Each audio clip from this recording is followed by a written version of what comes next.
Bradford City continue their 2025-26 League One campaign with an away clash against Brian Barry Murphy's at Cardiff City. And in today's video, you're going to find out how both teams have gotten so far this season and what my starting 11 would be for this game if I was Graham Alexander. If you do want to enjoy today's video, make sure to like, comment and subscribe. But my team Bradford City, we currently sit second in the League One table. After 8 matches, we've got 5 wins, 2 draws and 1 defeat, scoring 14 goals and also conceding 10, which leaves us on a positive 4 goal difference and at 17 points. Our last couple of matches then have been a win, a loss, a win, a draw and a win. In terms of them last couple of matches then, on Saturday we had a brilliant 3-1 victory at home to rivals Huddersfield Town. Absolutely outstanding. It has also been confirmed that that third goal was not Bobby Poynton's. It has indeed gone down as Josh Nerfield. So he's taken that match ball home. I'm sure by Monday he had to bring it back in and that would have looked a little bit awkward, but still he was outstanding. It was a very, very good performance. It was certainly a team versus 11 players. You know, you could see the togetherness on the pitch from a Bradford City perspective, and you couldn't really say that about those dog botherers. We also had a 3-1 defeat away at Doncaster Rovers. We were garbage in this game, in all honesty, and again, Doncaster Rovers have got the better of Bradford City. It's happened the last 3 or 4 times that we have played them now, so very disappointing. We were really poor in this one, but as we saw, we did get the reaction against Huddersfield Town. We also had a 2-1 win at home to Grimsby Town. I'm not so sure what's going on again with these scores and why we're not getting the proper information. It was Andy Cook who came on off the bench for his first appearance in about 244 days, something like that. Obviously came on and bagged a brace, scoring a last minute winner which picked up the win for us. It's not really a competition that personally I care that much about, but anytime that you do win, it is always a bonus. We also had a fantastic 3-2 win at home to AFC Wimbledon. I think we showed a very different side to ourselves in this game. It was very much a gritted sort of performance where at times you have to have your backs against the wall, you're going to have to stand up and be tested, and we certainly did that. Yeah, maybe you could say a couple of our goals are very lucky, but sometimes you've got to force your own luck, and we've maintained our 100% win ratio at Valley Parade so far this season. And we also had a fantastic 3-0 win away at Stoke City. We were absolutely brilliant in this game. 3 very well taken goals, and to go away to a championship side, I know they'd made changes, we'd also made a lot of changes as well and played them off the park. It was one of the best performances I've seen for a number of years. Absolutely outstanding. Hopefully something similar on Saturday. Compared though to at Cardiff City, they are the only team above us in the League One table as of right now. They currently sit first in the table. They have played a game less with 7, but they've won 5 and drawn 2, same as ourselves, but they are yet to lose a match. They've scored 12 and only conceded 2 goals. Both of those have been from penalties. They are yet to concede from open play so far this season, which is absolutely frightening, but that does leave them on a positive 10 goal difference and 17 points. Their last 5 matches then have been a draw, a win, a win, a win and a win. In terms of them last couple of matches then, on Tuesday they had a 1-0 win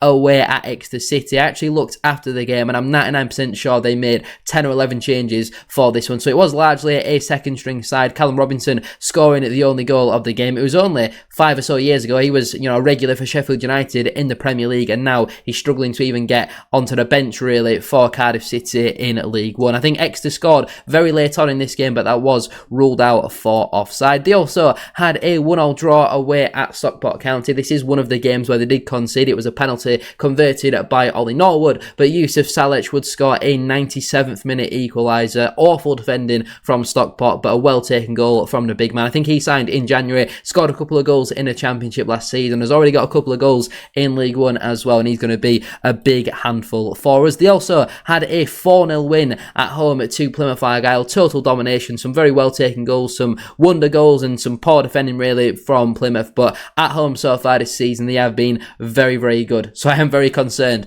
about this victory, especially when you're having to leave the house at like 7:30 and you're probably not going to get back until maybe Sunday morning. They also had a 3-0 win at home to Cheltenham Town. Very comfortable for them. Looking at the lineup for this game, it looked like they made a couple of changes. It was half and half really in terms of their main team and a slightly rotated side, and they got a pretty comfortable win there against Cheltenham. And they also had a 1-0 win away at Luton Town. Chris Willock scoring the only goal of the game in that one. A very well taken goal in honesty, if I do remember it correctly. They're a very good side. It's going to be very tough, but if you'd have said last season when you win, I don't know, when we conceded 3 goals in 4 minutes away at Notts County, that would be going away to Cardiff City next campaign. It'd be first versus second, nearly 10 games into the League One campaign. We would have all taken that that. So we'll take whatever result that we get on Saturday. I'd be very happy with a point, but a win there would be outstanding. Before we do go any further though with today's video, please make sure to drop a like on there for me and subscribe to the channel as well if you are new. Can we try and hit 140 likes on today's video? And don't forget to get your thoughts in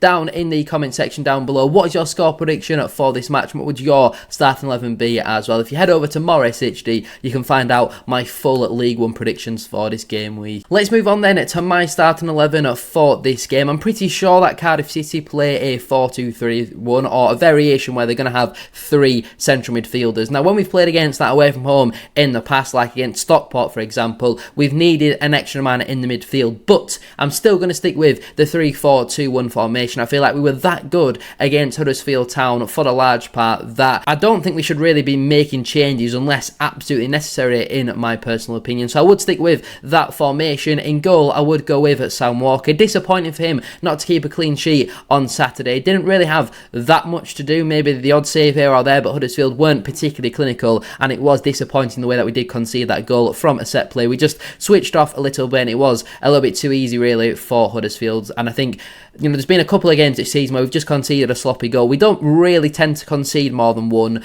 If we do, then it's normally 3 and 4s, but it is a little bit disappointing that we are pretty much always a given to concede so far this campaign. We need to start keeping more clean sheets. So I think defensively we have looked very well organised. In terms of my back 3 then, at right centre back, I would go with Matt Pennington. It was great to see him back in the starting 11 against Huddersfield, and I thought again he came back in and just did what he did for the majority of the season so far. You know, he's so consistent, so solid in that right centre-back position, and for me personally, absolutely has to keep his place in this side. We know we've obviously got a bit of an injury crisis at centre-half at this moment in time, but Pennington has certainly gone under the radar a little bit, and he has been very consistent so far. In the middle of my back 3, I would go with Aidan Baldwin. Obviously came off around 75 minutes or so against Huddersfield with an injury. I think he had some sort of injection on Monday, so hopefully he is available for selection. If not, then I guess you play Neil Byrne in the middle of the back 3. Obviously a very different type of defender, but we've not really got many options at this moment in time, and obviously Byrne hasn't played since the middle of pre-season. But Baldwin against Huddersfield was outstanding, probably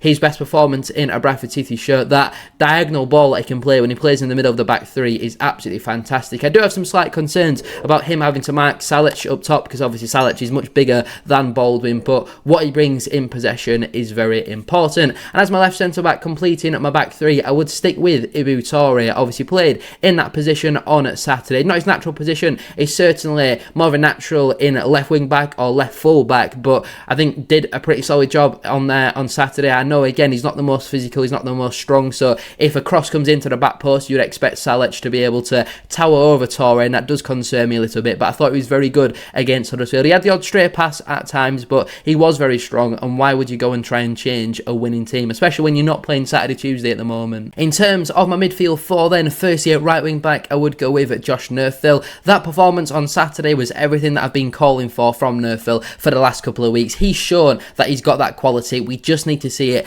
more consistently, because I think it had been a while since we'd seen that level of performance, but he was absolutely outstanding. Great for him to get his first goal for the club. Plays a big part in our first goal as well. You know, the link-up play with Sarsvik down that right hand side. Yes, it was more of a heavy touch really, but it turned out to be a great pass into Will Swan, who eventually squared to Poynton for 1-0. But Neufville was outstanding going forward defensively, absolutely brilliant, and he definitely needs to keep his place in this side. In terms of my 2 holding midfielders, firstly I would go with the captain Max Power. For some reason on the lineup builder his face has been taken off of there, so I do apologise, but it is certainly the captain Max Power. I thought was very good against Huddersfield Town. I do think he is, you know, edging closer to that 5 yellow card mark, and I do think he will be a big blow for us if we are to miss him for a league game. And I think his yellow card on Saturday, I think he'll know himself that it was a little bit of a silly one to pick up. But again, at the weekend I thought he was very good and very important and very crucial to our victory. You saw the way I'd celebrating in front of the Huddersfield fans as well, I think for our 3rd goal. So yeah, he definitely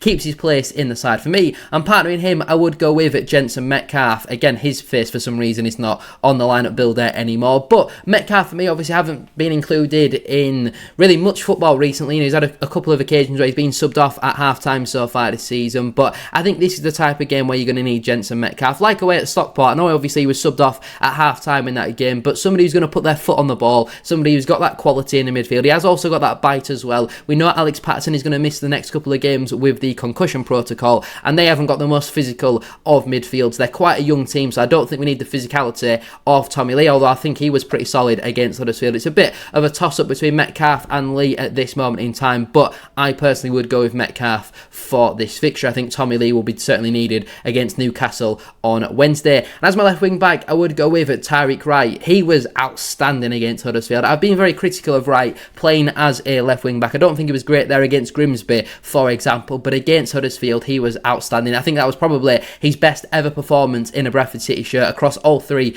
of his spells. Defensively, brilliant, very, very good defensively, going forward as well, a real threat. And yeah, I don't really know what else to say about Tyreek Wright. He was very, very good, and for me, he absolutely has to keep his place in this side. We know Lewis Richards is slowly building up his fitness and return from his injury. He's played a couple of bounce games for us now, and obviously he probably will be available for some sort of selection at this point, but with how well Tyreek Wright's played, for me, he absolutely has to keep his place in this side. In terms of my front three then, I was very, very undecided about this, because we know that the two players that I'm going to select, which might be a little bit obvious, don't necessarily work away from home. There's a lack of pace in there, but they were both so good against Huddersfield Town. Firstly, I would go with Anthony Sarcevic. Comfortably, his best performance of the season so far. Obviously, gets a couple of assists. Our second goal, great flick on for Poynton's second goal, and obviously plays the ball through to Nerthil with Poynton not getting a touch. That does go down as a Sarcevic assist. So he's already up to 5 or 6 goal contributions so far this campaign, and that is what we expect to see from Sarcevic. We know he's got the quality, but I do think at times this season he hasn't quite shown it, but I've previously said that he'll get better and better as the season does go on. Yes, when we're away from home, we're having to counter-attack. I do think that might concern me a little bit, you know, the lack of pace with Sarcevic, but we've seen his quality. He was really good against Huddersfield Town, and for that reason, I think he does deserve to keep his place in this side. And as my left attacking midfielder, I would go with Bobby Poynton. Again, there's question marks over Poynton away from home. Does he have the pace to play? But he was so good against Huddersfield, you know, gets his 2 goals. Unlucky not to be credited with the 3rd goal as well. Didn't quite get a touch on it, but he was outstanding. 2 very well taken goals. I think he's the joint top goal scorer in the entire division at this moment in time. We saw last season that he was a bit more of a creator rather than a goal scorer, but this season he's absolutely thriving, especially at Valley Parade. I know this is an away game. He is yet to score away from home, but he scored in every single one of our home games. But he was that good against Huddersfield. Again, similar to your Sarcevics and your Wrights and your Torres playing as a left centre-back, for example. They were that good against Huddersfield that it wouldn't really make sense to change a winning team. And as my striker, I would go with Will Swan. I know his consistent amount of league games that he'd scored in did come to an end against Huddersfield, but I thought again he was very good, and you know, harassing, plays a big part in our 3rd goal, and he's just the best striker at the club at this moment in time, who's obviously fit and available. There's not many who are fully fit, if any other options are really fully fit to go from the off. But Swan, for me, I've been really impressed with him so far this season. We've obviously Kavanagh still missing. He's now building up his fitness. Stephen Humphries, I think, won't be available for this game, having coming up tonsillitis surgery, and obviously Andy Cook is still coming back from his ACL injury. It's going to take him a while to get up to full match sharpness, but Swan, for me, the magic man, starts this game every day of the week. On the bench then for me, that would leave Joe Hilton, Brad Halliday, Kieran Kelly, Tommy Lee, George Lapsley, Nick Powell and Andy Cook. The players currently unavailable are Joe Wright, who'll be a few weeks with an injury that's been described as unique by Graham Alexander. Curtis Till, as I told you all last week, is going to be out for the next couple of months with a hamstring problem. He has had surgery on that. Obviously, Alex Patterson will miss the next couple of games with the concussion protocols. I'm only assuming Stephen Humphries is unavailable because we know he missed, obviously, Saturday against Huddersfield with tonsillitis. He's now having surgery on that to get his tonsils removed, but I'm not so sure what the kind of protocol with that is, so I'm just going to assume he is unavailable. And obviously, Callum Kavanagh, who is now back building fitness. In terms of the players who miss out then through selection,